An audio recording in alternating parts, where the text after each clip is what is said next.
Tô falando pro povo já fazer uma corrente forte de oração, entendeu? Cabeceminha mesmo. Ai, caramba. Não, mas esse negócio de sentimento, né? Será que vai dar? Será que não vai dar? Puxa Ó, tá vida. vendo? Olha, tá diferente aqui do que lá, né? Você tá aí de manga de camisa, eu tô todo... Mas não... eu tô vendo aí, tá mais frio, mas não tá tão... Aqui também não tá tão quentinho, não. Eu é que tô segurando a onda aqui. Eu também sou calorento. Mas graças a Deus, porque esses últimos 2 dias, olha, vou te contar, cara. Eu não sei o que aconteceu no sinal, o que foi, mas olha, foi um... Alguma coisa... Ainda bem que eu sou obstetra, viu? Que foi um parto forceps para nascer essas lives. Mas seguinte, eu vou fazer uma apresentação tua. Vou fazer uma apresentação tua em forma de história. Uma apresentação diferente. Menos formal, menos curricular e mais de trajetória afetiva, tá? Trajetória afetiva. Falar um pouco de você, da tua vida, da tua história, das tuas andanças, que a maioria do povo que está aqui acho que não sabe. Ele foi criado dentro de um grupo étnico com forte influência da imigração alemã, que vivia um processo de urbanização em Joinville, mas quase sempre sem sair do pedaço, ali daquele pedaço que lhe cabia. Mas ele tinha um olhar para o capim triturado da vaca que cuidava com os pais, e outro olhar para aquilo que ele não sabia ainda o que era. Estava fora de um lugar que pudesse ser longe do perto, porque ele queria aprender. E talvez o aprender significasse sair do espaço que sabia explorar bem. E assim foi. Ele decidiu avançar as divisas e foi para outro estado, Rio Grande do Sul. Quando mudou de estado, decidiu estudar teologia, que os pais acharam que ia ser fogo de palha, mas não era. Era fogo, mas não tinha palha. A chama foi muito além de um limite ou de uma pequena divisa. Foi do sul até o norte. Ele atravessou o Brasil e chegou no Maranhão para encontrar Cileda. A mulher que mostrou para ele que alemão e brasileiro é tudo igual num lugar diferente. E esse jeito de mostrar que todos somos iguais em qualquer lugar que a gente esteja, fez com que ele entrasse num ônibus para viajar 55 horas até chegar a mulher que hoje é a mãe dos seus filhos e a avó dos seus netos. Nesse trajeto, ele aprendeu que espaço é o que precisamos quando queremos colocar mais pessoas diferentes, de diferentes polos, no mesmo lugar. Chicago, São Paulo, Curitiba, aí já tanto fazia. Ele sabia que o espaço era algo a se explorar. O homem de lugares, idiomas e culturas diferentes é Valdir Sternagel, pastor luterano, com mestrado e PhD na Lutheran School of Theology em Chicago, nos Estados Unidos, que exerceu o ministério junto à Aliança Bíblica Universitária, a ABU, e foi presidente da Visão Mundial. Amigo, bom demais te receber aqui nessa noite, viu? Seja muito bem-vindo. Será que você pegou certo esse negócio todo aí, ó? Você estava contando aí, cara? Bom estar com você para essa conversa. Deu mó trabalheira para nós, viu? Pois é, cara, eu até tirei esse meu fone de ouvido aqui, porque a Cilena está por aqui, né, na casa, para ver se ela escuta um pouquinho dessa história. Uma dessa ela descobre alguma coisa, né? Que ela ainda não sabe desses anos de casamento. Um abraço, bom estar com você. Bom demais. Bom, você sabe que eu sou amigo, mas aquele amigo que não perde a provocação, né? Então, eu vou começar provocando. Eu vou começar querendo saber de uma mensagem sua, antiga. Eu não sei se foi o título, mas que eu me lembro que a ideia central era ler a Bíblia contra nós mesmos. Você falou que muitos leem a Bíblia para os outros, né? Tipo o pastor que faz, do jeito que o pastor faz diariamente. Leem a Bíblia para encontrar promessas, tipo na caixinha de promessas, mas que a gente deve ler a Bíblia contra nós mesmos. Uma leitura bíblica de autoconfrontação. Uma leitura em que a palavra de Deus se torna espelho para a gente se ver. Para vermos nossas fraquezas, para vermos nossos pecados, nossas contradições, para a gente se ver nós mesmos. Como é que é essa prática de ler a Bíblia contra nós mesmos? Conta para mim. Não, isso eu falo para os outros, né? Eu...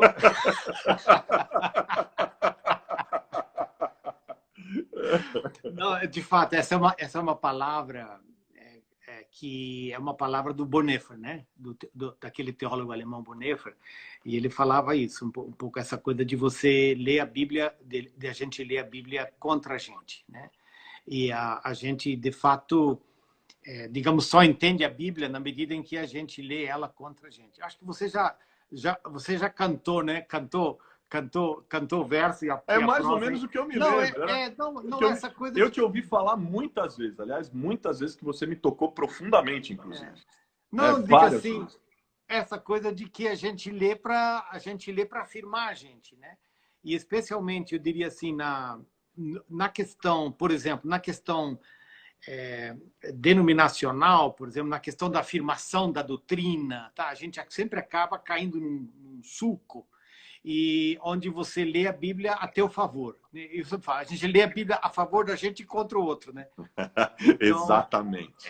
E essa coisa de que porque acho que tem um negócio profético aí, tem um negócio da voz de Deus, que ela é uma palavra que, inclusive, ela vem contra a gente, né? Ela é uma palavra que questiona, né? E essa é uma coisa, a gente podia dizer, é uma coisa dialética, né? Quer dizer que o amor de Deus se expressa na medida em que a palavra dele nos questiona. E essa é uma coisa acaba sendo muito rica, porque você não fica só no que você já tem, você não fica só no mesmo. Você pega, você ouve aquilo que você precisa para, bom, aí vamos, né, para a tua conversão, né, para a tua caminhada histórica. E nessa linha de raciocínio, de pensamento, talvez o texto, não sei, sensações, né? Talvez o texto mais apropriado para isso talvez os textos mais apropriados sejam os textos dos Salmos, né? Porque eu vejo nos Salmos os autores se expondo, falando deles mesmos, falando dos seus próprios medos, dos seus pecados, das ansiedades, das respostas que não foram recebidas, dos desejos não confessados, e por aí vai, né? Agora, além dos Salmos, que outros textos podem ajudar a gente nesse tipo de prática devocional da gente ler a Bíblia, como você coloca, né? Da gente ler a Bíblia contra nós mesmos? O Bezerra, tem uma palavra aqui do Ivo Marque dizendo hoje já começou com o pinga-fogo. Começa mais devagar, então, né, cara? Esse tá sempre aqui, viu? Não, ele falar isso é porque começa ele tá mais sempre devagar, aqui. essa introdução. Não, que aqui é o seguinte, cara. Craque, quando chega craque feito o Valdir, entendeu? A gente chega quente, chega provocando. Não, eu acho que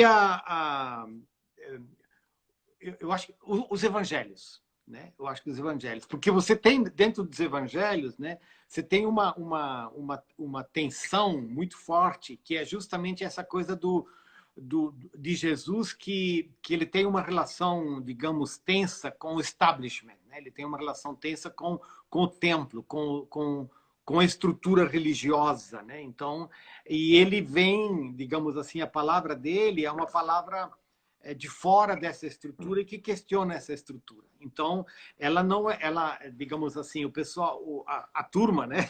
A turma do templo, a turma do poder religioso, ela não aguentou essa palavra de Jesus, que era uma palavra contra eles. E ela tinha que ser uma palavra nesse sentido contra eles, para que eles descobrissem o evangelho, né? Porque, de alguma forma, você só descobre o evangelho assim, né? Você só descobre o evangelho se você recebe ele contra é uma palavra forte, mas se você questionando, né, a tua história. Porque senão a gente não tem conversão, e se não tem conversão não tem novidade de vida, não tem esperança, não tem perspectiva, né? Então eu gosto muito dos evangelhos, né? Porque nos evangelhos é que você desestabiliza para reestabilizar. Boa. Pô, você desestabiliza para restabilizar. Isso, boa. Exatamente. Eu abri falando um pouco da tua história, brincando um pouco com a tua trajetória, com essas mudanças geográficas, que também foram mudanças afetivas, que também foram expansões espirituais, intelectuais, enfim. E eu queria falar um pouquinho do começo de tudo, né? A comunidade em que você vivia, recebe um grupo de missionários alemães. Que papel eles tiveram para despertar em você sentimentos que você ainda não tinha experimentado? Porque assim, essa é uma das coisas para o mundo, acho que para o mundo evangélico, de uma forma geral, um pouco difícil de entender, né? Que por exemplo, que eu sou eu sou filho de uma tradição alemã, né? E os alemães, eles vieram para o Brasil, especialmente dentro de um acordo governamental, até para colonizar esse país, né? A escravidão terminando, colonizar esse país e até, digamos, garantir fronteiras, né? A gauchada lá do sul. Tá? E eles trouxeram a igreja com eles. Então, a igreja luterana, ela veio para o Brasil no pacote. Né? Ela veio, quer dizer, toda, digamos, a liturgia, a teologia, a arquitetura, né? Veio toda ela no pacote. Por isso que a gente fala que a igreja luterana ela é uma igreja nominal, porque ela não é uma igreja fruto de missão. Né? Então, tinha por isso que nessa conversa, dizendo, olha, não, eu sou fruto de uma tradição nesse sentido luterana, germânica luterana, de uma igreja de imigração. Né? E teve uma mulher que mandou uma carta para a Alemanha e pedindo ajuda. Né? Tem aquele grito macedônico, sabe? Que a Bíblia fala dele, grito macedônico. Ela mandou uma carta porque você tinha na Alemanha, já na época, um movimento que a gente chamava pietista, que é um movimento histórico dentro, digamos assim, da tradição luterana, que chama para conversão, que chama para experiência de conversão, de fé. Né? E acabaram vindo uns missionários para trabalhar no Brasil, especialmente, de novo, no sul do Brasil, trabalhar com os descendentes alemães. Né? E esse pessoal acabou também lá em Joinville, né? Onde eu nasci, onde eu vivia, onde a minha família vivia. Né? E aí, a partir esses caras começaram a ter as suas casas de oração, a ter assim, convidar as crianças para as histórias bíblicas, né? Típico, uma opção missionária como a gente conhece, né? E foi aí que, como guri, eu comecei a ir para esse... Meus pais permitiam, né? Meus pais permitiam que eu fosse. Né?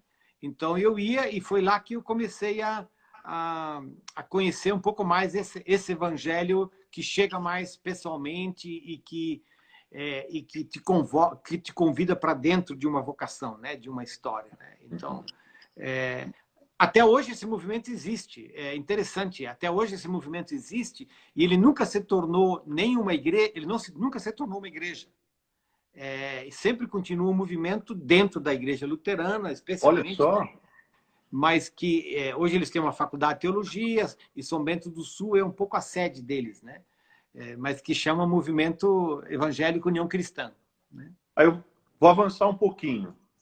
Aí a gente está falando aí do começo, da sua infância, esse primeiro contato com o evangelho, essas primeiras experiências dentro da sua própria comunidade. E aí você sai de casa aos 19 anos, já sai decidido sobre o que vai fazer na vida.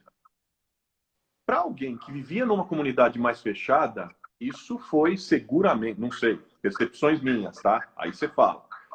Eu acho que foi aquela coisa, o salto no escuro, a furada na bolha, né? Quase um salto no escuro, eu diria, mas uma furada na bolha, né? Que certezas e dúvidas você tinha naquela época? É interessante hoje até isso passou pela minha cabeça, né? Que digamos assim, a minha experiência de fé, né? Digamos, de conversão, ela está muito perto junto com a experiência de vocação, né? Então, eu falo assim que eu tive uma educação muito furreba, né? Pode usar muito furreba, porque eu estudei escola pública, aí eu fui depois do primário, eu fui estudar de novo numa escola pública, né? Meu pai era soldador, ferramenteiro, minha mãe era costureira, né? Então eu fui estudar numa escola pública que a gente chamava de escola normal regional. Eu era o único rapaz entre as meninas porque ela formava professoras para o nível primário, né? Aí depois, quando eu me formei naquela escola normal, eu tinha 14 anos, cara, mas tinha essa ideia de que você vai trabalhar, você vai cuidar da vida. Eu fui trabalhar. Então, a minha carteira assinada, primeiro, eu tinha 14 anos. E Uau. aí eu fui... Imagina isso, cara. Aí dizer, não, vai estudar à noite, então. Vai estudar à noite. Aí o que eu fui fazer? Eu fui fazer técnico de contabilidade, cara. Então imagina, né? Cara, não tinha nada a ver. Não te Não tinha imagino. nada Não dá, a ver. não dá. Não tinha nada a ver. Aí eu Nada trabalhava a ver. durante o dia e estudava à noite. Quando eu interrompi esse curso e fui para essa escola bíblica e tive essa experiência de dizer, olha, Deus está me chamando para o ministério, eu voltei, isso foi em Santa Catarina ainda, eu fui para lá com 16 anos, voltei com 17 e disse para os meus pais, olha, eu vou estudar teologia, eu vou ser pastor. Isso não estava no universo deles, eles não tinham categorias, né? Eles disseram, isso é fogo de palha lá no sul, lá em Joinville, me chamava de Valde, né? O Valdir era o Valde. Então, isso é fogo de palha do Valde. Né? Ele vai... Aí, quando começou a chegar perto, eles começaram a dizer, pô, esse cara fica falando sobre isso. E aí, de fato, a estrutura da igreja luterana ajudou a gente, porque eu fui estudar no seminário luterano e foi aí que eu parei no Rio Grande do Sul. Mas aí posso contar mais uma história? Deve. Eu fico curioso de saber como eram os teus sentimentos naquela época. Como é que você veja, cara, quando eu fui para São Leopoldo, né? Uma escola de teologia luterana, ela era, na época, hoje já mudou muito, mas ela era muito marcada pela língua alemã, né? A grande parte, por exemplo, a biblioteca era praticamente livros em alemão, professor em alemão, os professores vinham da Alemanha ou estudavam na Alemanha. E era uma escola de teologia, nesse sentido, a gente diria de primeiro mundo, né? De alto nível acadêmico. Eram 5 anos e meio, você estudava grego, você estudava hebraico, era um negócio assim, era importado da Alemanha, né? Nesse sentido. Mas ela era também liberal. O que quer dizer? Foi uma época da teologia na Europa muito marcada por uma teologia liberal. Só que a gente era pietista, né? A gente era crentão. Até os estudantes mais velhos chamavam a gente de Piet Cong, né? A gente era Piet Cong, que era época da guerra do Vietnã, né? A gente era Piet Cong. Porque era Vietnã, Viet Cong, a gurizada nova nem vai lembrar dessa história. Então, aí a gente tinha um grupinho de estudantes lá que a gente dizia, pô, não, nós somos... Reunia para estudar a Bíblia na faculdade de teologia, né? Tinha uma noite da semana que a gente reunia para orar, para estudar a Bíblia. E aí teve um pastor que ajudou a gente, ele disse, mas tem um movimento na Alemanha que ele trabalha com estudantes e nos deu o endereço. A gente era uma gurizada, nós escrevemos para a Alemanha. Dissemos, olha, nós estamos aqui, um grupo de estudantes na faculdade de teologia, né? Não falamos para eles que somos os Piet Cong, né? Mas somos os... O Camilo gostou, ele está escrevendo aqui, rindo pra caramba. Aí eles responderam a carta e disseram, mas no Brasil a gente tem esse movimento, chama Aliança Bíblica Universitária do Brasil. ABU. E aí a gente escreveu para a ABU em São Paulo, e os caras vieram visitar a gente, e começou toda uma história. De fato, na minha vida, começou toda uma história, porque aí a ABU, que era um trabalho com estudantes, a gente... né, eu me lembro, naquele ano, a turma lá, a gente reuniu, a ABU tinha um curso, daqueles cursos de formação, né, sempre tem, de um mês, em Petrópolis, no Rio de Janeiro. A gente reuniu lá e disseram, então, o Valdir vai representar a gente. Eu fui. E a minha vida foi profundamente marcada por essa caminhada da ABU, né? Da Aliança Bíblica Universitária. E aí o que eu falo assim, cara, eu descobri o Brasil através da ABU. Eu descobri o outro que era diferente, que não era, né, que não era Steuernagel, Schneider, Schwarzenegger, Strogonoff, né?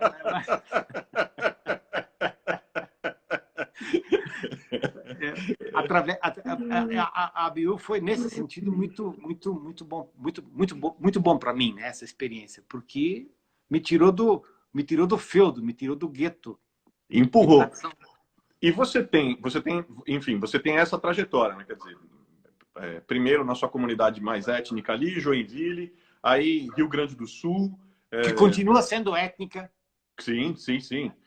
Que foi profundamente influenciadora, mas, vamos dizer, quando eu falo no étnico, um pouco mais, vamos dizer, restrita à comunidade étnica, né? Uhum. Aí se expande a faculdade, Faculdade de Teologia, ABU, isso vai se expandindo, Brasil e tal. E aí vem um novo desafio, né? Você vai para Chicago mal sabendo falar inglês. Depois, a Cileda vai com seus 4 filhos, sendo que o mais velho tinha 5 anos. Santa Cileda, companheiro. Cara, Santa Cileda. E as dificuldades? Que tipo de dificuldade vocês tiveram no caminho, cara? Não, quem teve a dificuldade foi ela com os 4 filhos, né? Santa Cileda, viu? A gente tem histórias na vida da gente, né? Que a gente olha para trás e diz, caramba, por que a gente tinha tanta coragem, né? O que a gente fez? Porque a gente é que o pessoal, a gente diz que alemão é teimoso, né? Então, quando eu me formei, eu já tinha assim conhecido a Cileda, mas a gente não estava namorando, mas a gente casou e depois foi para São Paulo trabalhando com a Bill. Só que eu tinha falado para minha denominação que eu queria 5 anos para a BIU, depois eu iria para um pastorado. E esse pastorado, eu fui ser pastor em Pelotas, no Rio Grande do Sul. Então foi um negócio assim, cara... Tem certeza que a gente só vai contar a história hoje à noite aqui? Aí, cara, quando eu cheguei em Pelotas... Eu tinha saído da BU, eu estava com o Dieter Brepo, que você conhece, na Secretaria-Geral, né, viajando pelo Brasil. Aí eu fui ser pastor lá no Rio Grande do Sul, quase, como disse a mãe da Cileda, você está escorregando para fora do Brasil. Nessa comunidade São João, que foi uma comunidade muito boa para a gente. Né? Aí, depois de um tempo, uma das irmãs lá, que já tinha sido assim, se tornado uma irmã do coração, ela disse, ô Valdir, você não prega mais como no início, né?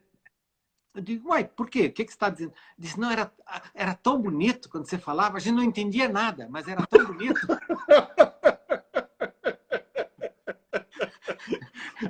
Porque cara, isso foi uma lição de missiologia para mim, né? Porque, cara, eu vinha do ambiente universitário, vinha da BU, eu vinha nesse contexto de Brasil, de São Paulo, fui ser pastor lá no Rio Grande do Sul e não me dei o tempo para... Cheguei falando, né? O pastor chega falando, né? E toda essa conversa, né, de encarnação, né? Foi anos depois de, cara, eu devia ter, né? Não podia ter chegado assim. Né? Em Chicago, você chegou em Chicago sem saber não, falar? Aí, logo quando a gente chegou, o pessoal, olha, eu queria estudar um pouquinho mais, e aí, então, a gente acabou com um processo, né, de negociação com a própria denominação. Eu vou para Chicago. A Chicago aceitaram a gente, vamos com a família toda. Só que eu tenho que cuidar um pouco que eu vou falar agora, porque a Cileda está aqui perto. Ela disse que ia dormir. Para quem conhece a Cileda, ela dorme cedo. Ela sentou na mesa, né? Eu brincando, eu digo que a Cileda tinha um negócio que chamava predestinação genética, né? Ela ficava grávida. De cada tempo, ela ficava grávida. Então, a gente chegou em Pelotas com o Marcel pequeno, o nosso mais velho, tinha 1 ano. A gente saiu de Pelotas com a Cileda grávida do quarto. Então, foi uma gravidez inesperada e a gente estava com toda a negociação já encaminhada para Pelotas. E a gente disse, caramba... desculpa, para Chicago. Eu praticamente não sabia inglês. Aí a Visão Mundial me deu uma bolsa de um curso de inglês de 8 semanas. Cara, foi uma loucura.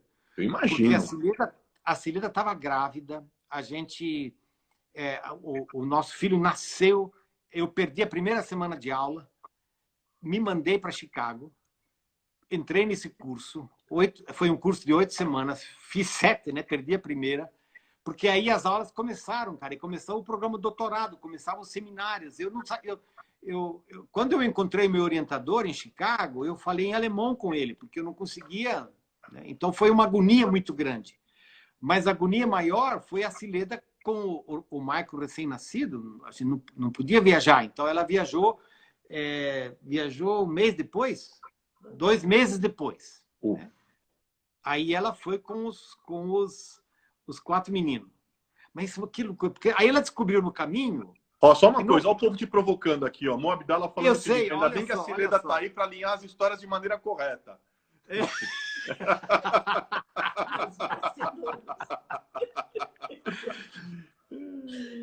Porque, assim, ela realmente chegou com o nosso filho mais velho tinha 5 anos, que era o Marcel, e tinha 2. Aí ela descobriu que no avião não podia ter 2 colos. Também não sei por que não pode ter 2 colos, né? 2 crianças do colo, porque era um menos de 2 anos e um recém-nascido. Então ela saiu pedindo gente para adotar filho dela na fila do avião para a gente chegar, para ela poder viajar. Uma loucura. E quando vocês se conheceram, porque eu fico pensando, né? A gente está falando aqui um pouco da tua história, mas quando vocês se conheceram, quando você e a Cileda se conheceram, você era foi lá na década de 70, né? Você era secretário-geral da ABU região Sul e ela da região Nordeste e Norte. Como é que foi esse encontro? Assim, como é que foi esse choque geográfico?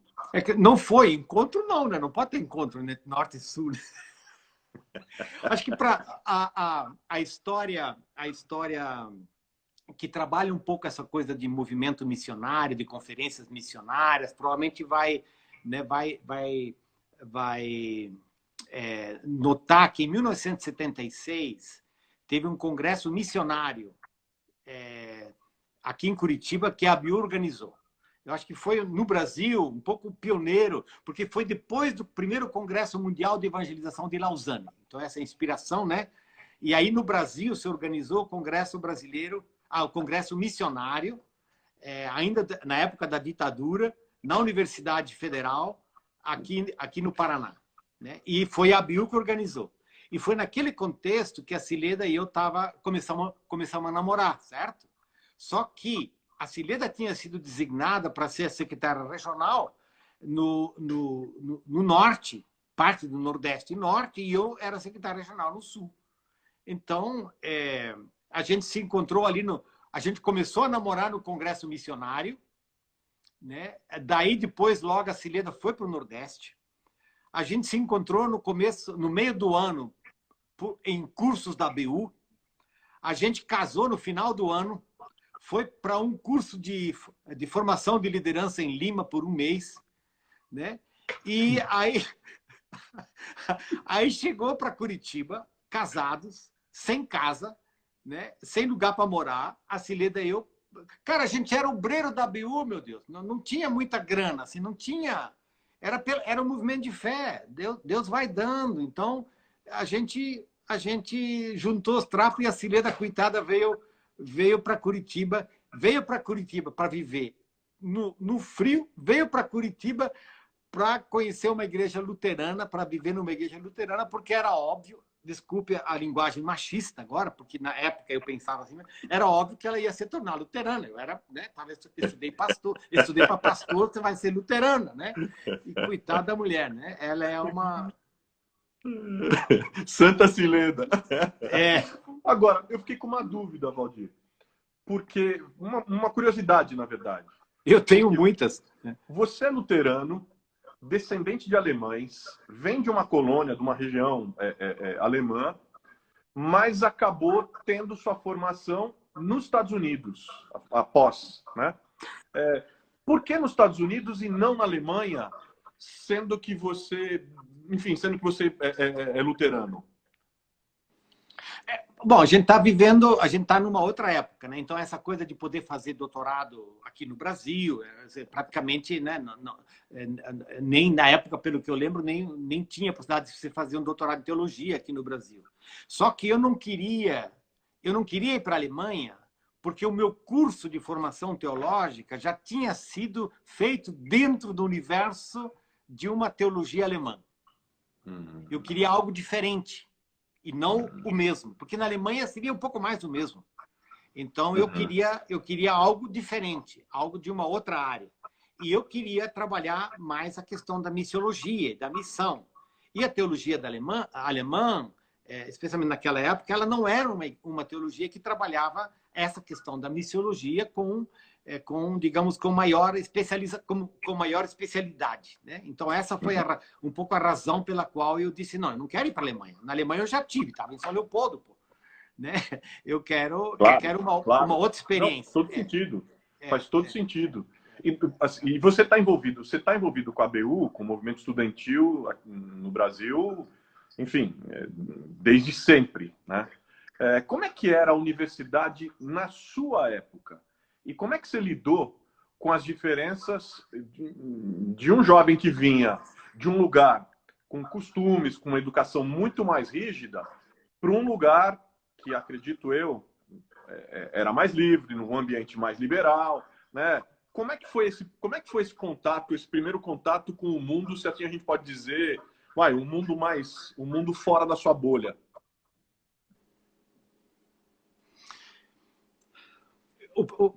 Quando eu olho assim para minha caminhada de fé, né, e essa, eu digo, olha, eu acho que a minha fé, a minha caminhada, ela tem três palavras-chave.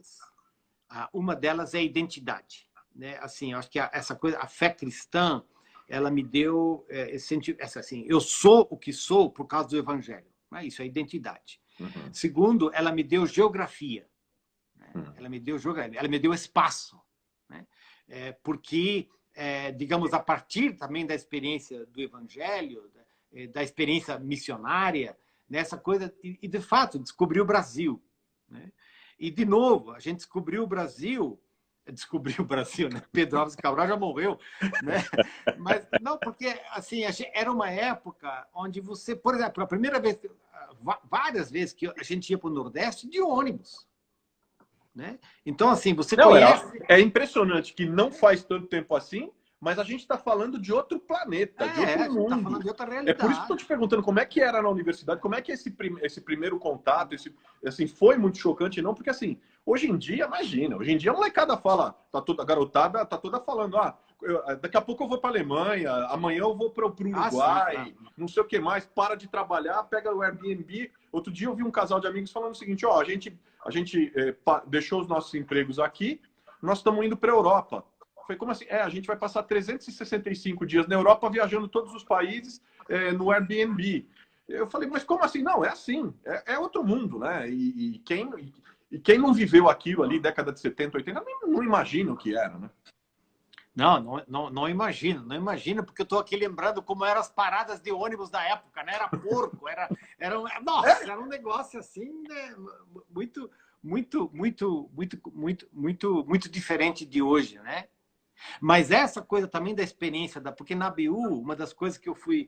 Quer dizer, na ABU eu encontrei a Cileda, né? Cavalcante Silva. Mas na ABU a gente encontrava os coreanos, encontrava os de descendência chinesa. Né? Então, assim, você tinha essa mistura, né? Que era um negócio fascinante, né? E o ambiente universitário, especialmente, de novo, né? São Paulo, coisa já era mais esse ambiente universitário mais, de alguma forma, mais misturado. Ele foi extremamente rico, muito nó na cabeça da gente, né? Quer dizer, como é que você faz essa conversa? Porque era época de ditadura e era época também de movimento estudantil, né? E a gente tinha alguns mentores que foram muito importantes para a gente, né? Pessoas que disseram, olha, o evangelho é sério, a Bíblia é palavra de Deus, mas a gente não é alienado. A gente quer conversar sobre isso à luz da nossa realidade. Então, gente como Samuel Escobar, ele nos ensinou que a gente tinha que ir para as universidades, tinha que fazer conferências, tinha que falar sobre... Ele fala marxismo e fé cristã. Então, essa foi quer dizer, sai dessa bolha étnica, cultural, mas também sai dessa bolha, digamos, pietista, de um evangelho muito mais voltado para dentro, né? E faz esse diálogo com a realidade, com o outro e com a sociedade. Então, isso foi uma das coisas muito desafiantes e muito... Eu acho que foi extremamente bonita. Fazer uma pergunta já mais aí saindo do campo pessoal, uma pergunta já mais de análise. A gente sabe que tem uma fragmentação do campo protestante que sempre impediu uma articulação mundial. E nesse contexto eu queria te perguntar qual a função e a atuação da Aliança Evangélica Mundial? Bom, essa é uma história longa agora, né, cara? Essa é uma Não, história nada. longa. Não, porque de fato, eu acho que uma das coisas que a gente trabalha pouco na nossa história protestante evangélica é a questão da unidade da igreja, né? Que é assim, a gente sabe, como é que eu digo? A gente sabe separar, a gente sabe brigar, a gente não sabe ficar junto, né? Então esse desafio de que você diz, não, nós precisamos ser uma igreja que projeta para a sociedade a imagem de que nós somos una Santa Apostólica, né? Uma igreja, né? E, de fato, eu acho que a gente tem duas coisas que tornam isso difíceis para a nossa realidade. Porque, em primeiro lugar, porque a veia protestante evangélica, o DNA dela acaba sendo marcado pela separação. Ele é separatista. Exatamente. Então ele rompeu e isso ficou. E ele rompe, e ele se multiplica no rompimento. Então a gente tem essa herança. Nossa grande força, de certa forma, é também nossa vulnerabilidade. Isso, nossa grande força é também a nossa grande fraqueza, né? Mas eu acho que a outra coisa para a nossa realidade brasileira é que para a nossa cultura, ela é uma cultura da resposta imediata. Ela gosta da novidade, ela não gosta ela fica monótona muito, ela sente monotonia muito e ela quer sempre algo novo. Então a gente é muito bom para começar, né? E então assim a gente está continuamente começando, igreja nova, movimento novo, cada um inventa alguma coisa e a gente tem pouca paciência histórica para a construção do outro e da unidade, né? Então, uma aliança, ela quer construir, ela quer colocar os diferentes, e a gente não tem paciência para o diferente e a gente não tem paciência para essa costura, porque você não faz uma caminhada conjunta no mesmo ritmo do que uma caminhada individual. Então, essas duas coisas juntas fazem com que a nossa realidade brasileira seja extremamente fragmentada. Uhum. Né, para mim, assim, eu vivi muito tempo, assim, por uns, acho que, sei lá, 10 anos ou mais, eu viajei cada ano, 100, 120 dias fora do Brasil. E dizendo, cara, e o pessoal perguntava, e os evangélicos no Brasil, e a igreja lá, vocês têm uma aliança lá? Você tem... Aí diz, cara, a gente aqui no Brasil é um caos. Entende?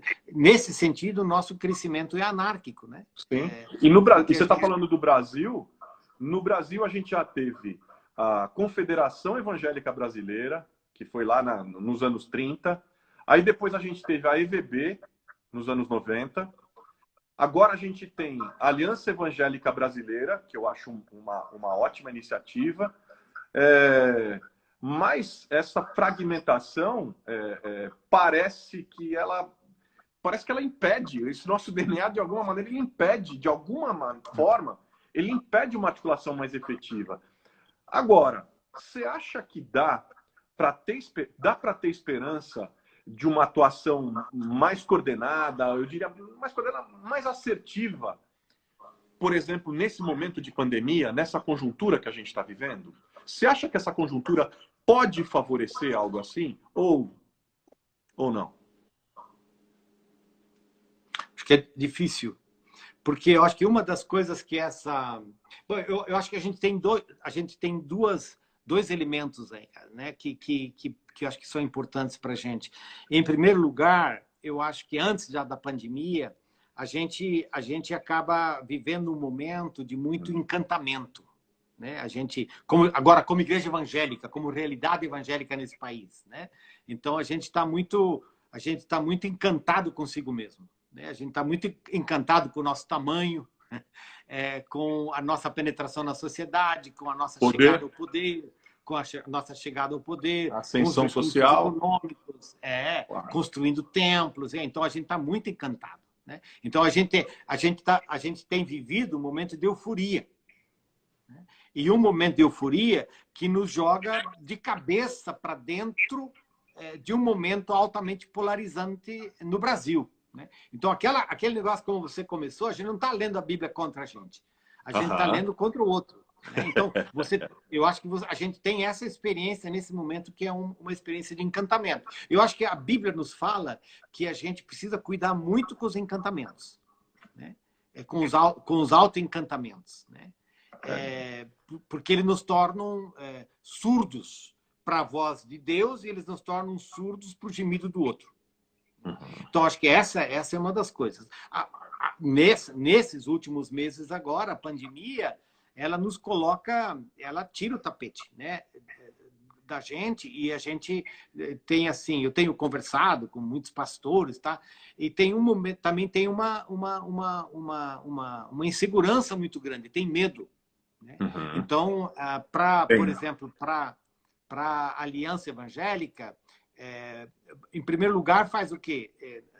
Nas últimas eleições, a gente, digamos, o pessoal na Aliança sofreu muito por causa da pressão para declarar voto, né? E a Aliança diz, não, nós precisamos ser o lugar dos diferentes e não dos iguais. Onde todos os diferentes convivem. Isso, exatamente. Só que naquele momento da polarização, como você sabe, quem não declarou, a gente acabou apanhando de tudo que é lado. Dos dois lados. Não, e a polarização ela é tão doentia e ela é tão infantilóide, Valdir, que é o seguinte, o simples fato de você dizer, não, mas peraí, mas eu não apoio fulano. Isso já de cara te coloca, bom, então você apoia cicrano. Não, eu não apoio nem fulano, nem cicrano. Eu falo aqui, repeti algumas vezes, isso tá tão doentio. Outro dia eu precisei lembrar um amigo, porque ele falou para mim o seguinte, ele falou, mas você não apoia fulano de tal? Eu falei, não apoio. Ah, claro, né? Porque você apoia tal. Eu falei, não. Ele falou, mas também não. Eu falei, não. Eu falei, você esqueceu da eleição de 2018? Nós tivemos 16 candidatos. Eu falei, você tá louco? Assim, entre fulano, entre A e B, tem uma gama, tem uma mescla de tonalidades enorme. Eu falei, diminuir o Brasil ao L de pé ou L deitado, entendeu? Talvez a coisa mais patética que enfim, é demonstrar o desconhecimento da riqueza, da diversidade, desse mosaico incrível de potencialidades que é o povo brasileiro e a própria igreja brasileira, né? E eu acho que tem uma pauta, né, digamos assim, uma pauta evangélica, né, que basicamente o nosso compromisso, ele é um compromisso com o reino de Deus, né? E esse compromisso com o reino de Deus faça com que você mantenha uma independência em relação ao establishment e ao mesmo tempo, um compromisso de resgate, de restauro, especialmente com os mais vulneráveis e os mais pobres, né? Então, você não é um cara alienado, mas você não é um cara ideologicamente comprometido. Claro. Então, acho que e isso do ponto de vista da fé, dá muita liberdade, né? Justamente você tem a liberdade escatológica que a gente fala, né? Valdir, a gente caminha na liberdade escatológica. Eu não sou teólogo, não sei se você vai concordar comigo, mas outro dia eu fiz um tweet dizendo exatamente o seguinte: se a sua teologia pública, e olha que eu sou alguém, bom, você sabe, eu sou um agente político, filiado a um partido, ao único partido que eu estive a vida toda, desde os meus tempos de universidade, enfim. Mas eu sei aonde estão minhas maiores lealdades. Eu sei aonde estão os meus maiores compromissos. Sei o que tenho que confrontar, quando tenho que confrontar e o que a minha consciência me permite e não me permite. Agora, claro, também sou político, também tenho um lugar de fala diferente do seu, diferente de outros pastores que precisam ser diferentes, que não podem ter esse mesmo lugar de fala, porque precisam ter uma independência ainda maior. Mas eu estava dizendo o seguinte, se a sua teologia pública, se a sua teologia pública só contempla um determinado candidato ou uma determinada ideologia, isso não pode ser chamado de teologia pública. Na verdade, isso é só política mesmo. E aí eu não sei o que você acha disso, e eu queria até que você comentasse, mas a minha opinião é que se você tem uma teologia que só comporta um candidato ou uma ideologia, cara, você já não tem mais teologia pública, você assumiu, você abraçou uma ideologia política, ponto. Você tem outra lealdade. E me preocupa muito, inclusive, Valdir, hoje eu tuitei, me preocupa muito quando eu vejo pastores falando mais do STF, mais apaixonados pela fala com relação ao STF do que pelo Sermão da Montanha. A gente está vivendo um tempo muito complicado, entendeu? Onde as falas estão confusas. Enfim, queria que você comentasse um pouco disso, inclusive. Não, porque às vezes eu penso assim, cara, parece que eu sou de uma velha escola, né? O que eu quero dizer com isso, a velha escola, é essa de que você tem a fé cristã, ela não vou dizer isso diferente. Aprendi com Orlando Costas, um missiólogo porto-riquenho que já faleceu, né? Ele dizia que a fé cristã não é ideológica, mas a obediência é ideológica. Né? Quer dizer, a confissão é ideológica. Né? Ou seja, eu acho que a fé cristã ela precisa te dar independência. Ela não é, como a gente falou antes, ela não é a independência da alienação, ela é a independência do cuidado, do compromisso com o outro. Agora, a gente acredita, por exemplo, na minha tradição, você fala no sacerdócio geral de todos os santos. Então, você tem uma vocação política partidária. Uhum. Eu tenho a minha vocação pastoral, ela também é política. Ela não é política partidária, mas ela é política. Ou seja, eu tenho lado. Claro. Tenho lado. O meu lado é o reino de Deus. Claro. Né? Nesse sentido. Então, eu acho que no Brasil a gente está confundindo essas coisas. A gente está confundindo púlpito e palanque. Perfeito. Né? Perfeito. E nessa confusão, a gente está até clericalizando a postura partidária, política. Uhum. Né? Ou seja, por que tem tanto cara que, de repente, é pastor candidato? Uhum. Né? Porque, para mim, você pode ser candidato. Só que não seja pastor candidato, qual é o teu nome? Seja o candidato. Seja o candidato, exatamente. Né? Então, Claro. eu acho que, nesse sentido, nós estamos plantando... acho que a igreja brasileira ela precisa de uma conversão para um sacerdócio geral e ela precisa desencantar-se de si mesma e ela precisa abraçar uma agenda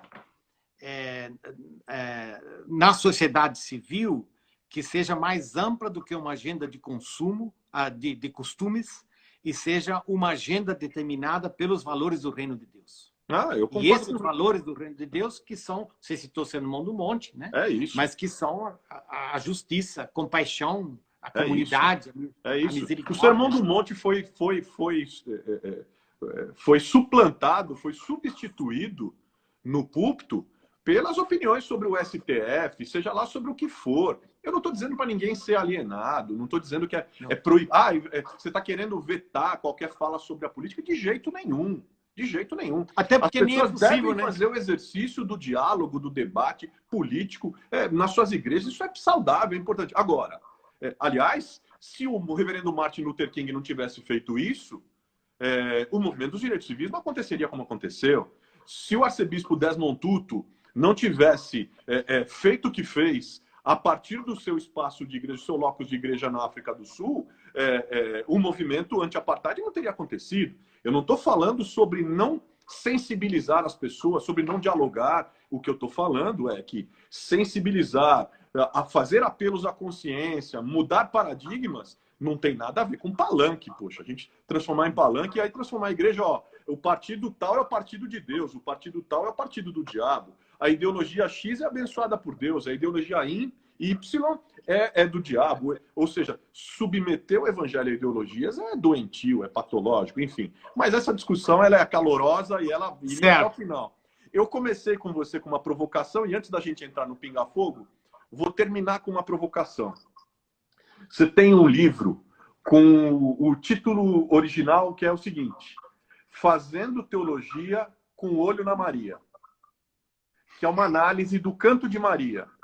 O Elber Lencésar, né, o saudoso, querido reverendo Elben, da revista Ultimato, ele escreveu um textinho pequeno que acabou se tornando clássico, que era o Maria de Mais, Maria de Menos, sobre o exagero que ele via na importância que os católicos davam a Maria e o desprezo que os evangélicos dão a Maria.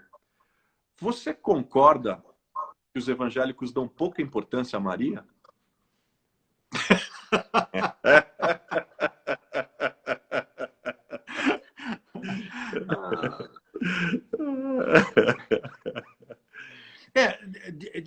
É interessante isso, né? Porque digamos assim, dentro da minha tradição, da tradição luterana, eu acho que a gente não tem tão forte, por exemplo, aqui em casa, né, a Cileda, a gente não tem tão forte essa coisa da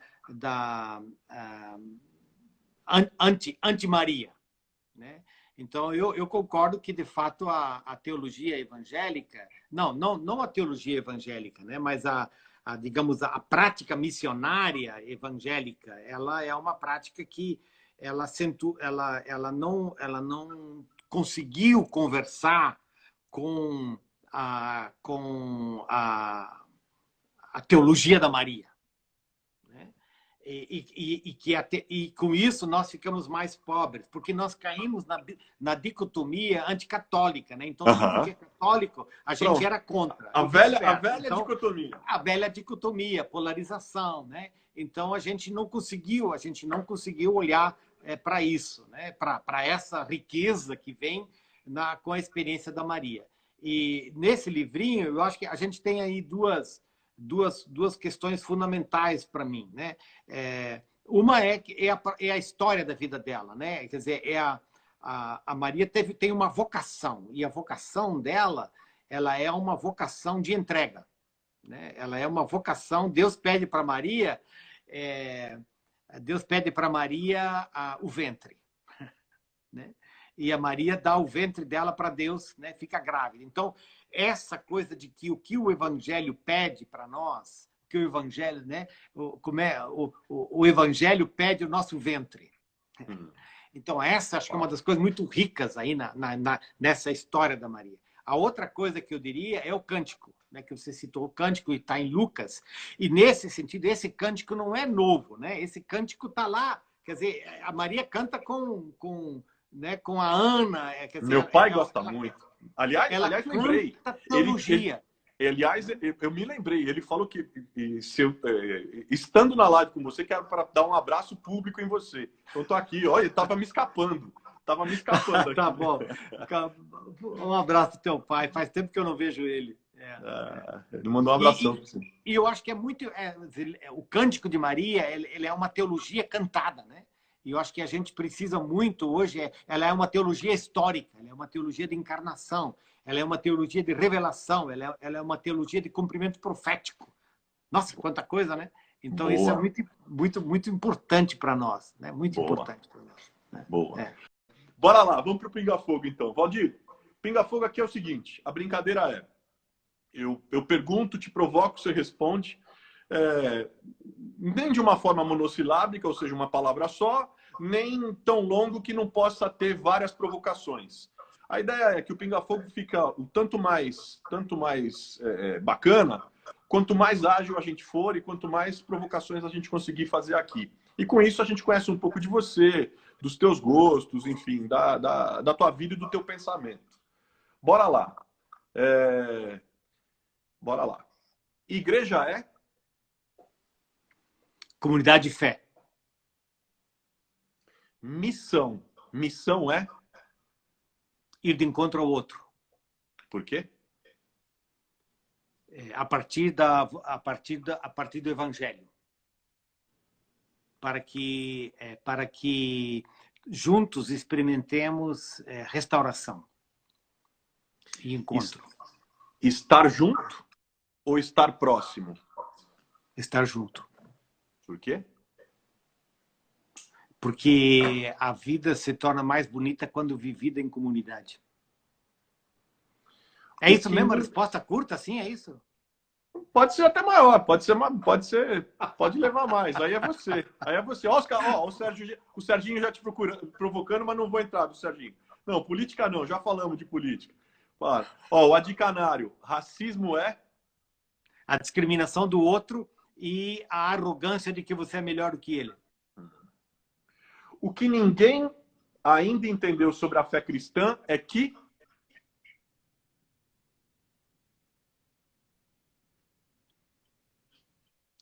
A Cileda está rindo aqui do meu lado. por isso que ela ficou acordada. Ela é uma mensagem de esperança que necessita você desistir de você mesmo, né? E é nessa aparente contradição que está a sua riqueza. Você morre para ressuscitar. E o que a gente pode falar, mas que ninguém vai entender é que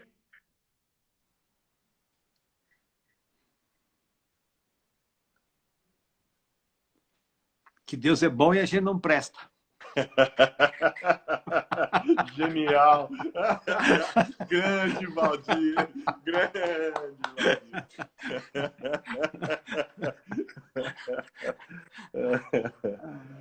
Valdir! Saia justa. René Padilha ou Samuel Escobar? Não me faça escolher.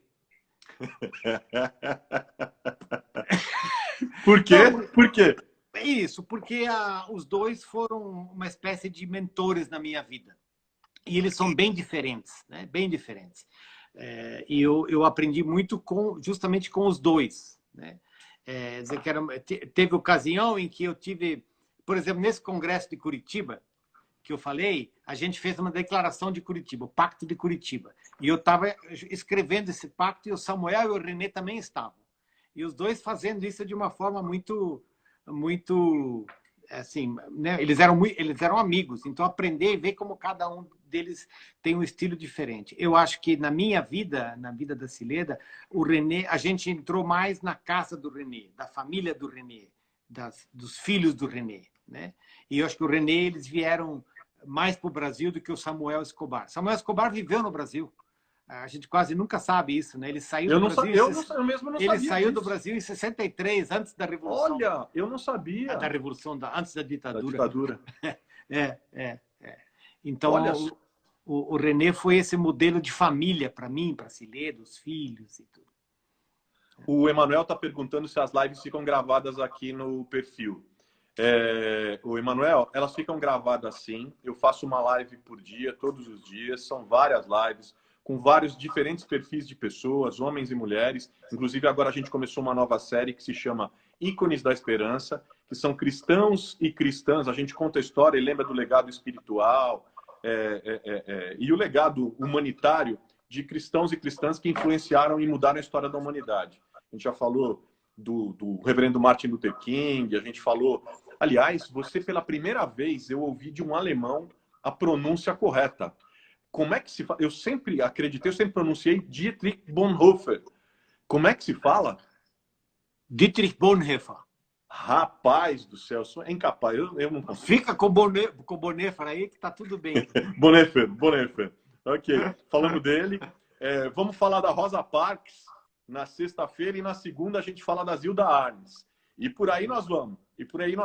Mas então elas ficam gravadas no meu canal no YouTube, que é youtube.com/Carlos Bezerra JR Oficial. youtube.com/Carlos Bezerra JR Oficial. Valdir, mais provocações. Viver em gueto é? Achar que a gente é melhor do que os outros. E acaba sendo um gesto de insegurança, não? A gente tem insegurança em torno de quem a gente é, então a gente tem medo de sair da casca e tem medo do outro, né? E isso é um dos sinais muito fortes, né? No momento que a gente vive, né? Eu acho que você deve estar preocupado com isso, eu certamente estou preocupado com isso. Eu estava numa conversa, essa madrugada, uma conversa com os velhos da Visão Mundial Internacional, e a gente estava olhando que alguns dos fenômenos, por exemplo, a gente tinha gente da Indonésia, tinha gente da Índia, que algumas das coisas que nós estamos vivendo aqui, em termos de polarização, Mesma coisa, né? de fundamentalismos, eles estão vivendo a mesma coisa, só com outro performance religioso, né? No caso da Índia, é o hinduísmo, isso. E no caso da Indonésia, é o islamismo e a gente é o cristianismo, né?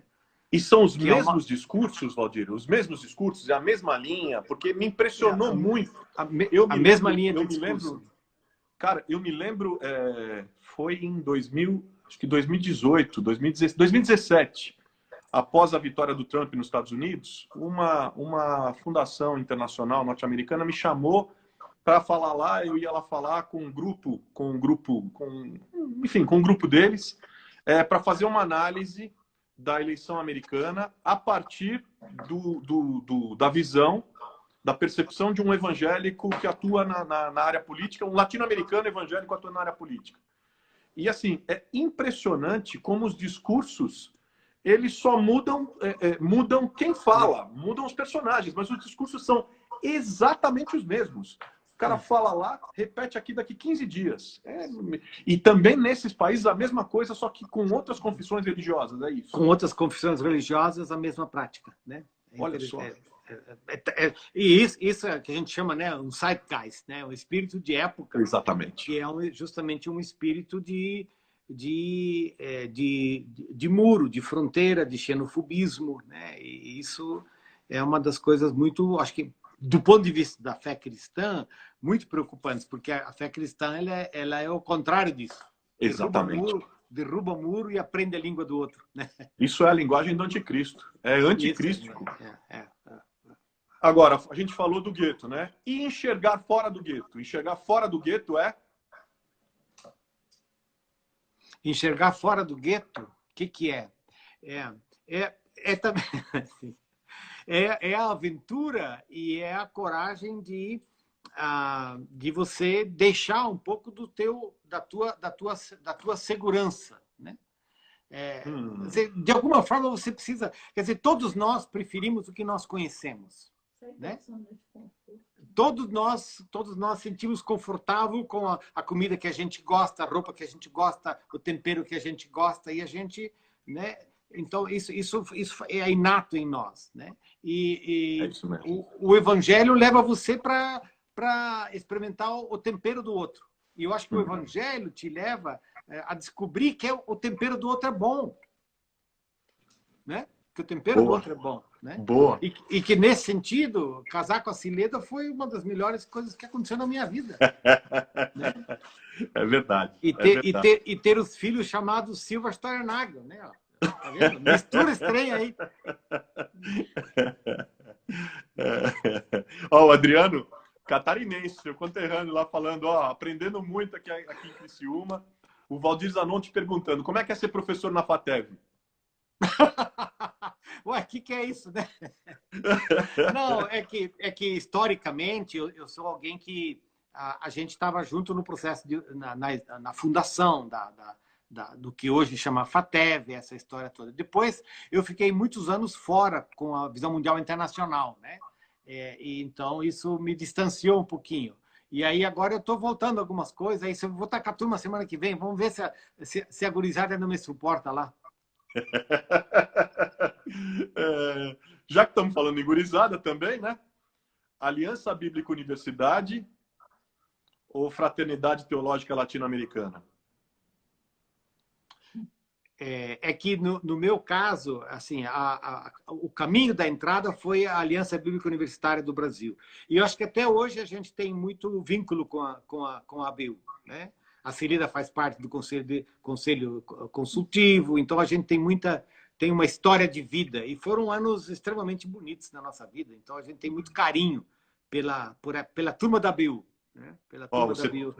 Você está falando da Cileda, a Cássia Amaro Oliveira está perguntando, casamento é?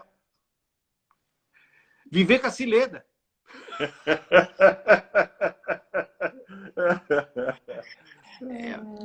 É uma história de vida, né? É uma lição de vida, né? Então,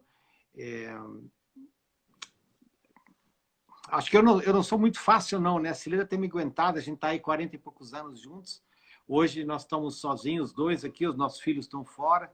Então a gente aprendeu a desenvolver acho que uma caminhada conjunta. A gente faz isso literalmente, né? Caminha juntos. E eu acho que uma das coisas que, no caso nosso, foi muito importante é que a gente tem uma experiência comum de vocação. Então, a gente acaba fazendo muitas coisas juntas, né? Juntos. Né? A Cileira gosta mais da retaguarda, eu sou mais metido, né? Então, isso faz com que a gente tenha uma dobradinha aí, né? Outra coisa, o Movimento Encontrão foi apenas um episódio ou teve resultados concretos? Se teve, quais que você destaca? Por que é que podia fazer essa pergunta, hein? É que assim como a gente conversou na história aqui, que você dentro da igreja, por exemplo, que você teve esse movimento pietista que veio para o Brasil, o movimento Encontrão, ele é um movimento, digamos, de uma renovação de espiritualidade dentro da igreja luterana. Então, e faz parte da minha história, da Cileda, e que foi, aí a gente está falando de um movimento mais recente do que esse pietismo, que é mais longo, né? Então, no final dos anos 60, aí, então, que é esse movimento que apostou fundamentalmente na evangelização e na formação de comunidade, né? Porque as comunidades nossas eram muito tradicionais, né? Muito, como a gente falou já, étnicas tradicionais. Então, eu acho que o movimento Encontrão, ele construiu essa história, né, de como que você trabalha com a ênfase na evangelização dentro das próprias comunidades luteranas. Né? Acho que o movimento Encontrão inovou em várias coisas, né? Por exemplo, ele inovou na questão dos jovens, né? O movimento Encontrão tem um know-how de saber trabalhar com jovens, que a igreja luterana é pobre de trabalho com jovens. É verdade. Inovou na enologia, por exemplo, né? com a banda Gólgota, com coisas assim, porque a gente é muito de hinos tradicionais, e aí essa enologia, né? Acho que inovou na questão missionária, né? De plantação de igrejas. Então, tem várias coisas que o movimento Encontrão inovou, tem os seus problemas e as suas dificuldades, as suas lutas, né? Eu acho que nesse momento é um momento também de desafio para o movimento Encontrão. Valdir, teologia latina ou teologia europeia? Não tem moleza para você. Você acha que estava facinho e tal? Porque assim, o Frei Beto... Olha o Michael te provocando aqui. Banda Gólgota é nepotismo. Para quem não sabe, é por causa do filho dele, gente. Isso, é verdade. Qual era a pergunta mesmo? Ô, Michael, não atrapalha aí, pô.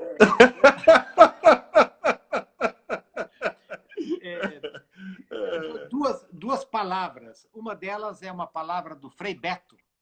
O Frei Beto diz: a cabeça pensa onde estão os pés. Né? Então, essa coisa assim cara, teologia europeia no Brasil não dá, né? A pergunta é: onde é que está o teu pé? Né? Então, não é que a teologia ela tenha que se reduzir ao teu local, mas a teologia tem que conversar com o teu local. Então, ela tem que dialogar com a tua realidade. Por isso que a segunda palavra é do Eugene Peterson. Nada do que Deus faz não tem endereço. Tudo que Deus faz tem endereço. Né? Então, para mim, a caminhada na América Latina, descobri que a fé cristã tem muito a ver com o contexto, com a América Latina, com a realidade que você vive. Né? Então, você vai ver que várias das coisas que, de repente, eu escrevo tem a ver com isso. Você precisa discernir o teu tempo, você precisa dialogar. Claro. Sim, já te ouvi falando, inclusive, muitas vezes sobre isso. Claro que você vive hoje num contexto muito mais homens que discernem seus tempos. Hein? Isso. Homens que discernem seus tempos. Agora, você vive outra realidade, digamos assim, globalizante hoje, onde você tem que pensar a questão do endereço de outras formas, né? Valdir, a igreja é ou deve ser uma instituição ou uma instituição orgânica? Bom, em primeiro lugar, ela tem que ser uma instituição orgânica. A igreja não tem opção a não ser se tornar instituição. O que eu quero dizer com isso é o seguinte, que mesmo que você comece como um movimento, como resposta ao sopro do Espírito, você, na tua caminhada histórica, você tem que achar forma, você tem que achar... E à medida que você acha forma, né, que é local, horário, pertencimento, vínculos, você vai se tornando uma instituição. E o problema, e a instituição tende a se ossificar. Então, você tem continuamente, como igreja, eu acho que você precisa ter uma relação dialética com instituição em movimento. Por isso que ela precisa ser uma instituição orgânica e não ossificada. Mas ela só é uma instituição orgânica na medida em que ela vive na conversão. Né? Tem um versículo bíblico que fala sobre a gente dar a razão da esperança, a razão da esperança que há em vós. Mas tem uma entrevista sua, e me chamou a atenção a entrevista sua, antes de fazer a live com você, porque eu fiz um tweet esses dias falando que as pessoas estão achando que Deus chamou a gente para ficar defendendo Deus, defendendo a igreja, defendendo a fé e tal. E aí aquilo foi um grande debate, né? E eu vi que você, numa entrevista, você disse uma coisa, apesar de eu não ser teólogo, você disse uma coisa mais ou menos na mesma linha, que não precisa defender Deus e defender a fé. E aí eu quero te perguntar, então a razão e a necessidade da apologética hoje é?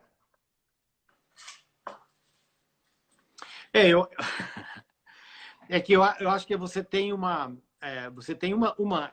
dimensão da apologética que dialoga com a realidade, né? Eu diria essa é uma boa apologética, uma apologética que consegue ouvir. A apologética que não ouve já não é uma boa apologética, né? Uma apologética que não ouve, que só vocifera, e que só grita e que só afirma, essa não é Então, por isso que eu prefiro... Você vai ver que você quase não encontra... Eu não sei se você vai encontrar em algum escrito meu a palavra apologética, porque... É verdade. Né? Porque ela não faz parte dessa apologética de pacote. Sim, eu estou te perguntando porque ficaram insistentemente martelando. Eu estou querendo me lembrar exatamente o tweet, mas eu abri o tweet falando isso. Querendo me lembrar exatamente, mas eu estava dizendo, os cristãos estão achando que Deus nos chamou para isso. Deus nos chamou para algo muito maior do que isso. Igreja não precisa de defesa, a Bíblia não precisa de defesa, enfim, fui nessa linha. Isso, né? Porque se você se mete a defender a Deus, tudo que você cria é um ídolo. É isso. É um ídolo. Então você é um idólatra. Né? Agora, você tem uma expressão muito interessante, que eu gosto muito, que é teologia da mesa. Que é uma expressão que você usa falando que Jesus é muito retratado nos evangelhos comendo contra as pessoas. E aí, a pergunta, então teologia deve ser feita em uma mesa de refeição ou numa mesa de biblioteca? Uma das coisas que eu aprendi, porque, digamos assim, na teologia europeia, digamos como onde eu fui formado, você tinha muita pontificação, né? Assim, nessa coisa da lecture, né? Você vem e você dá palestra e coisa assim, né? Quando eu fui mais em contato com a própria fraternidade teológica e pessoas como René e Samuel, aí eu comecei a descobrir e a perceber que eles eram amigos, eles comiam juntos, eles ouviam uns aos outros e discutiam uns com os outros. Né? Então, nesse sentido, a teologia da mesa, porque eles faziam, não era teologia pronta, não era teologia pontificada, era teologia que se fazia, né, na mesa, nesse sentido, fazia no diálogo, fazia na conversa. E não é uma teologia pronta, ela é uma teologia a caminho. Né? Mackay, que foi é o norte-americano, ele foi missionário na América Latina e também no Peru. Ele falava, né, que a nossa teologia não é a teologia da sacada, é a teologia do caminho, né? Então, porque é no caminho que você vai encontrando o outro, você vai encontrando a realidade, e esse caminho inclui, né, inclui a comida, inclui o cafezinho, né, inclui justamente essa conversa. Igreja emergente, Valdir. Moda ou solução? É uma moda, digamos assim, é uma moda que representa a solução para uma determinada geração em busca de caminhos novos, em busca de caminhos que representam uma alternativa de obediência ao Evangelho num mundo né, cansado de um cristianismo nominal e de um cristianismo institucionalizado. Quando eu falo moda, que a gente vive... Assim, a igreja sempre precisa de movimentos, a igreja sempre precisa de esforços, a igreja sempre precisa de experiências de sai da tua, né, sai da tua casa, da tua parentela e vai para a terra que eu te mostrarei. Você tem uma frase famosa que é: só existe uma missão e só existe uma igreja missionária. E só existe uma igreja missionária. Se uma igreja não é missionária, então ela não é uma igreja? Isso. Essa frase, de fato, não é minha, porque essa frase eu aprendi, né, com que está num dos livros sobre a natureza missionária da igreja, né, e ela diz exatamente isso, né? Só existe uma missão, que é a missão da igreja. E só existe uma igreja, que é a igreja missionária. Porque se ela não mas também isso significa que a missão, ela não é uma missão independente da vida da igreja. A missão nasce na igreja e é alimentada pela igreja e volta para a igreja, né?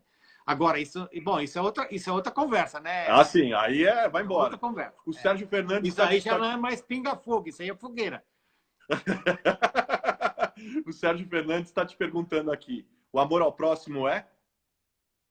Amor ao próximo.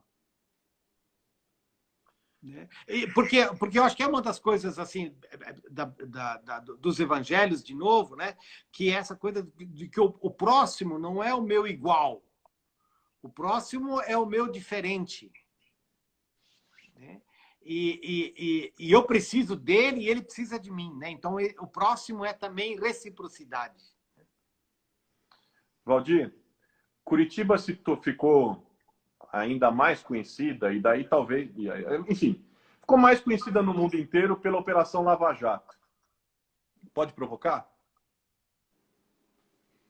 Tá frio, tá muito frio aí? Você vai falar, é Lava Jato ou lavajatismo, é isso? O que é que Curitiba tem de mais interessante que não seja apenas a República de Curitiba? Curitiba é a terra do meu pai também. Curitiba tem os parques, a Cília está falando aqui, né? Eu acho que a gente tem assim, eu tenho vivido aqui vários anos, né, em Curitiba.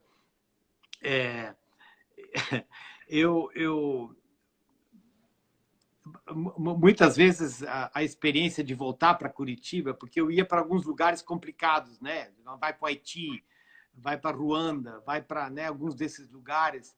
Então, Curitiba, nesse sentido, Curitiba é uma cidade organizada, né? Você chega no aeroporto, você sabe que tem um ônibus que sai ali, e tem horário, né? Então, você pode contar com isso, né? Então, nesse sentido, acho que é uma boa cidade. Agora, eu acho que Curitiba, ela não é uma cidade de um clima fácil, né? Como diria o nosso amigo Osmar, o clima aqui é inóspito, né?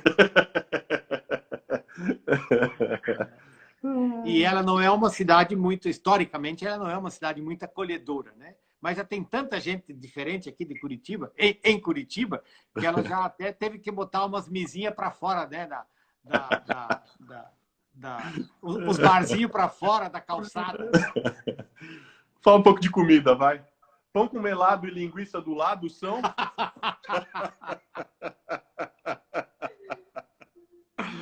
É interessante. Essa era uma expressão muito para quem não tá, a gente não está entendendo, né? A gente teve uma conversa hoje com o teu pessoal aí, né? Que eles estavam tentando explicar aí, captar a minha história. Era uma expressão muito que o meu pai usava, né? Porque meu pai vem de uma família assim muito simples, até meio pobre. Então ele dizia: olha, eu aprendi que lá em casa tinha pão que chega para todos e tinha melado, mas linguiça não. Então cada um comia um pedaço de linguiça. E uma tradição alemã, você mistura o salgado com o doce. Sim. Você mistura isso. Então, se você vem aqui tomar café comigo, você vai ver que vai ter o melado, mas de repente tem o salgado, tem a linguiça, né? Então, pão com melado com linguiça do lado. O Tá alemão fechado, eu adoro. Gosta muito de pão, gosta do melado e gosta, né? Alguém está botando aqui com melado e nata, melhor ainda. Também tem aqui em casa nata. Tá colocando. Ó, o pessoal falando, cuca com churrasco. Isso é coisa mais de gaúcho do que de Catarina. Isso é coisa de gaúcho. E linguiça de Blumenau? Linguiça de Blumenau é? Não, é uma marca. Então chama linguiça Blumenau. Então, quando os caras vêm aí, às vezes, amigos de fora, dizem, tem linguiça Blumenau. É um tipo de linguiça, né? Que, de repente, tem o nome de uma cidade lá em Santa Catarina. Mas eu sou de Joinville, então Joinville sempre vivia, digamos assim, em competição com Blumenau. Né? Então, essa é a rixa entre as duas cidades, né? Joinville e Blumenau. Mas Blumenau perdeu, então... Vou apanhar. E a gente tem coisas nisso, a gente tem coisas em comum, porque o meu velho é de Curitiba e a minha avó era de Joinville. Certo, a minha avó, vendo? Mãe do meu pai, era de Joinville. Literatura. Dostoiévski ou Tolstói? Ixi. Cara, eu estava falando para a Silene que eu acabei de ler um livro do Tolstói, que os russos são muito detalhistas, cara, tá louco, né? Mas eu acho que é Tolstói. Tolstói. Andei lendo. Livros. Fala 2 livros que você recomendaria. Agora, nesse período de isolamento, está todo mundo lendo mais, está todo mundo, de alguma maneira, tendo um pouco mais de tempo, se ocupando mais com isso. Se você fosse recomendar 2 livros... Eu sei que é difícil, porque, enfim, um livro é... Eu sempre digo, livro, assim como filme, tem muito a ver com o momento que você está vivendo, com as coisas que você está discutindo, pensando, elaborando, né? Mas se você fosse indicar 2, pode ser pelo momento que você está vivendo, pode ser aquilo que está na tua prateleira, está do lado da tua cama, pode ser aquilo que marcou tua vida, enfim, liberdade total. Cara, não sei não. Porque digamos assim, eu não vou te falar de... Eu acho que eu leio em 3 direções. Atualmente, eu estou sempre lendo algum tipo de literatura, de romance. Então, por isso que Tolstói, Dostoiévski é coisa que eu tenho lido mais recentemente, né? Mas eu procuro ler, assim, um pouco leque, né, de coisas que eu né? Isabel Allende, por exemplo, é uma leitora uma escritora que eu andei lendo aí, né? Então, ler literatura. Segundo, ler material que me ajude a entender o nosso tempo, né? Então, por exemplo, 2 livros que tenho lá do meu lado. Um é Sociedade do Cansaço, que é um livrinho pequenininho, o nome dele é complicado, é um nome coreano, né? E Necropolítica. Então, são 2 assim, que eu preciso entender o tempo no qual eu vivo, né? E de repente algum livro de teologia. Então, atualmente, esse ano eu estou tentando ler Comentário de Romanos de Karl Barth. É um cavalo de um troço, é complicado. Nossa! Né? Mas a Silena está tendo que aguentar aí, de repente, eu digo, olha o que o Karl Barth falou hoje, tá? Né? Estou aí com o livro de Romanos de Karl Barth. Tá vendo? Citei vários aí, né, nessa caminhada. Valdir, um dia que você não quer esquecer mais. O dia dessa live, né? Claro.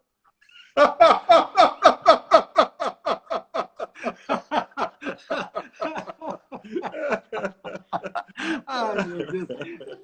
A Celina disse que eu saí da saia justa aqui, né? Um dia que eu não quero esquecer mais. Nossa, é que eu tenho 70 anos, sabe? Quantos dias, né? Quantos dias. Acho que o que a gente lembra, né? Muito assim, né? Eu acho que eu falei aqui já bastante os anos que a gente viveu os anos que a gente viveu com a Aliança Bíblica Universitária foram muito ricos, né? Mas a gente também não quer esquecer a nossa experiência pastoral em Pelotas, no Rio Grande do Sul. E é interessante que quando a gente saiu de Pelotas, da igreja ali, só para quem não está entendendo, Pelotas é o nome de uma cidade, né? Então, a gente morou nos Estados Unidos e quando a gente pensava em Brasil, a gente pensava em Pelotas. Então, foi uma igreja muito acolhedora. Aí, semana passada, a gente gravou, a Cileda e eu gravamos vídeo lá para os homens, para as mulheres de lá. Quer dizer, foi uma experiência de igreja muito bonita, né? Então, são experiências que a gente não esquece, né? A própria vinda para Curitiba foi uma experiência muito forte para nós, né? Porque foi uma experiência de uma vinda coletiva para começar um ministério, começar um centro de pastoral, com toda uma turma aí, né? Meio na fé, assim. Então, foi uma experiência bonita. Mas tem, assim, cara, tem muitos dias em 70 anos. O que é um ótimo sinal, Valdir, e a pandemia? Deus. A pandemia te ensinou o quê? Que a gente precisa ter menos certezas, né? E que a gente acha que tem o controle das coisas e tem as respostas e a gente não tem. Então, assim, mostra a fragilidade, a vulnerabilidade da nossa vida, né? E eu acho que a pandemia também aponta para... nesse momento, ela vem numa hora de quase que o fim de uma época, né? Fim de uma época no sentido de um modelo, né? Quer dizer, assim, quase que um modelo de vida, de organização, de consumo, esse modelo, eu acho que é um modelo que gera injustiça, que gera exploração da natureza. Acho que a pandemia diz, olha, vocês não podem continuar vivendo assim, e ela agudiza isso, né? Então, eu espero que a gente escute isso, né? A galera está entusiasmada aqui. Olha lá, a Adriane está falando, ensinou a ficar em casa.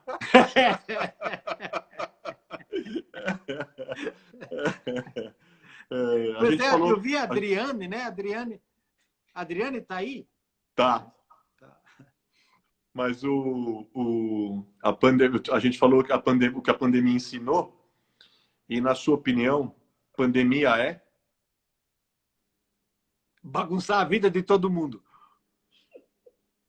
Não, eu acho que é exatamente isso, né? Porque foi ontem, né, que a Organização Mundial de Saúde falou, né, que agora, dia 30, né? Mas você leva a sério o que a Organização Mundial de Saúde fala? Sim, como assim? Sim. Como assim? Mas a Organização Mundial de Saúde não é comunista? Você quer começar outra live agora? Se assustou por 10 segundos. Não, meu Deus, vai começar outra live. Já ia te afirmar que a Terra é plana, era a próxima. Isso, não, porque isso aí é um negócio importante, né? Porque eu acho que essa é uma das coisas, quando eu falei que a gente vive no final dos tempos, no final de uma época, não no final, né? No final de uma época, que é isso também, né? Nós vivemos numa época onde essas grandes instituições elas cumpriram um papel importante na história, né? Mas algumas delas também se ossificaram, né?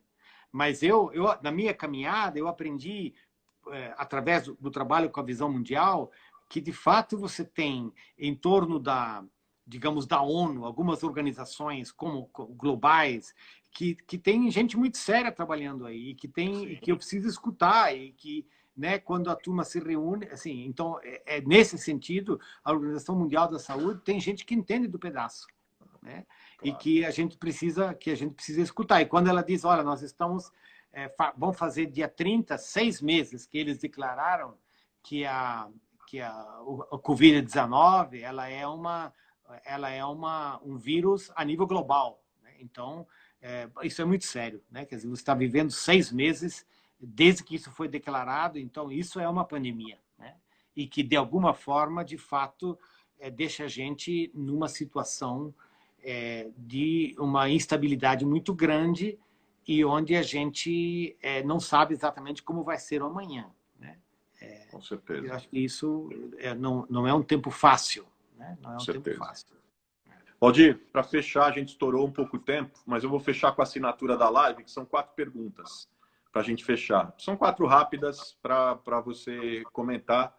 E, tem na 4 verdade, ainda? são 4 provocações rápidas, porque, na verdade, nós estamos transformando isso em podcast e vamos transformar, tem um projeto ousado que a gente estava discutindo hoje, nós vamos transformar em um livro, com várias impressões enfim, de gente de todo tipo sobre a pandemia.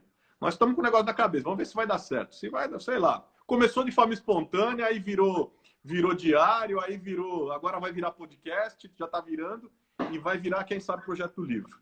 Mas as 4 finais são o seguinte, é sobre Bíblia.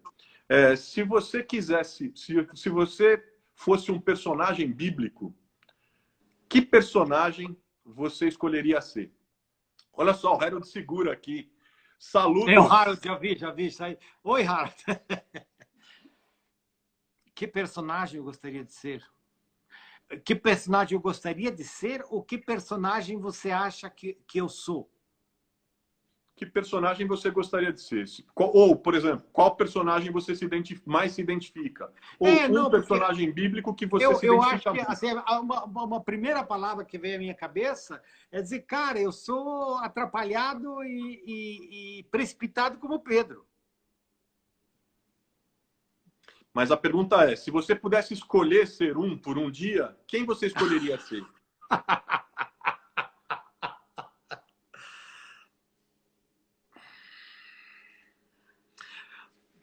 Já estão me recomendando vários aqui. Eu já pega essas personagens aqui, essas personagens. Qual delas gostaria? Ei, Chiru, qual que eu Jonas, Noé, Sansão. Não, Jonas, Sansão. O Michael está se divertindo até aqui. Não, eu acho que é a imagem do Abraão, né? Porque lá no início de hoje mesmo você falou essa coisa do espaço, né? O Abraão foi um andarilho. Então, acho que é essa coisa do andarilho, né, que está a caminho, acho que é uma das coisas que me encanta, me fascina. E o invertendo? Judas, um personagem bíblico que você jamais queria ter sido, que você olha e fala assim, eu jamais queria ter sido aquele. É que, digamos assim, tem vários, né, os profetas brigavam com isso, né? Eu não queria ser... Cara, ser Moisés é muito complicado. Ser Moisés era muito complicado. Muito difícil. Muito difícil. Pode Fala, você ia falar. Não, tá bom. Uma cena bíblica que você... Ou um episódio bíblico que você olha assim, desse eu queria ter participado. Jesus partindo o pão na multiplicação dos pães, a partir do momento que ele pegou, o menino entregou os pães para ele, e esse gesto de pegar o menino, olhar para o menino, dividir o pão, esse milagre. É que eu estou metido aí, cara, num livro fazendo teologia de olho nas crianças. Então, eu estou... Essa coisa da cena das crianças, né? Esse menino, então, isso daí é fascinante. A última, invertendo novamente. Uma cena bíblica, um episódio bíblico que você não queria jamais ter participado.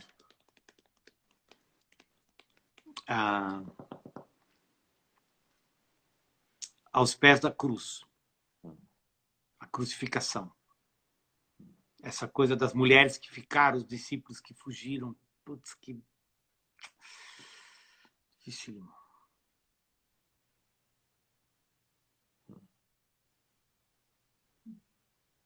Eu acho que deu uma travadinha, não? Não.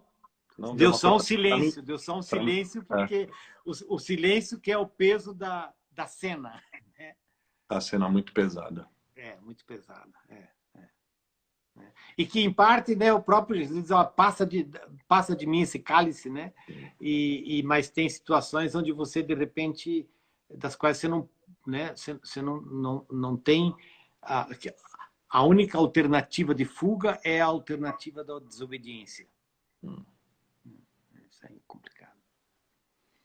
Valdir, a gente chegou no final e a gente tem um final diferente todo dia. Nunca o final é igual. E aí, eu não sei se você tem algo que você queria falar, ler, enfim, expressar, mas, enfim, a palavra é com você. O que você tem para nós nessa noite? Acabamos o nosso... Não sei se você separou algum texto, se você pensou em algo. Eu tenho. Tem um poema do Dietrich Bonhoeffer que eu gosto muito. E a cena é o Dietrich Bonhoeffer que está na prisão, né? E ele escreve essa poesia na prisão, né? E essa poesia, o título dela, eu vou olhar um pouco para o lado porque eu preciso... Estou olhando claro. Aqui. O título dela é Quem Sou Eu? E então ele diz assim: quem sou eu? Seguidamente me dizem que saio da minha cela tão sereno, alegre e firme, qual dono de um castelo. Quem sou eu? Seguidamente me dizem que da maneira como falo aos guardas, tão livremente, como amigo e com clareza, parece que esteja mandando. Quem sou eu? Também me dizem que suporto os dias do infortúnio, impassível, sorridente e com orgulho, como um que se acostumou a vencer. Sou mesmo o que os outros dizem de mim? Ou apenas sou o que sei de mim mesmo? Inquieto, saudoso, doente, como um passarinho na gaiola, sempre lutando por ar, como se sufocassem. Faminto de cores, de flores, às vezes de pássaros. Sedento por palavras, por proximidade humana, tremendo de ira a respeito da arbitrariedade e ofensa mesquinha. Nervoso na espera de grandes coisas, em angústia impotente pela sorte de amigos distantes. Cansado e vazio até para orar, para pensar, para produzir. Desanimado e pronto para me despedir de tudo. Quem sou eu? Este ou aquele? Sou hoje este e amanhã um outro? Sou porventura tudo ao mesmo tempo? Perante os homens um hipócrita e um covarde miserável diante de mim mesmo? Ou será que aquilo que ainda em mim perdura seja como um exército em derradeira fuga? À vista da vitória já ganha, quem sou eu? A própria pergunta nesta solidão de mim parece pretender zombar. Quem quer que sempre eu seja, tu me conheces, ó meu Deus, sou teu. Maravilhoso, maravilhoso. Valdir, queria te agradecer, viu? Muito obrigado. A gente até esticou mais o tempo, a gente até esticou um pouco mais o tempo, mas a riqueza que você trouxe, os insights, enfim, os momentos de descontração, eu queria te agradecer de verdade. Agradecer o carinho, esse tempo todo, essa partilha de vida, essa partilha de experiência, de caminhada. Quero dizer que você é um irmão que inspira muita gente para esse país. E a mim especialmente, há muitos anos. E eu queria te registrar aqui a gratidão, o carinho, o respeito e a admiração. E agradecer por esse tempo. Deixar um beijo para você, um beijo para a Cileda e um beijo para todo mundo que está acompanhando a gente nesse momento. E a você, né? Foi a você, Patrícia, ao teu pai. Né? Muito obrigado. Foi maravilhoso. Obrigado pelo convite. Paz. Obrigado de verdade. Pessoal, fica gravado, tá? Fica gravado. Vai essa semana, amanhã ou depois, vai para o YouTube. youtube.com/Carlos Bezerra JR oficial. E nós estamos preparando aí para soltar em podcast também. Então, aguarde que em breve vai ter mais essa surpresa boa. Boa noite. Beijão para todo mundo. Amanhã a gente se encontra aqui de novo. Obrigado, Valdir. Um beijo para você. Obrigado. Abraço. Tchau, tchau.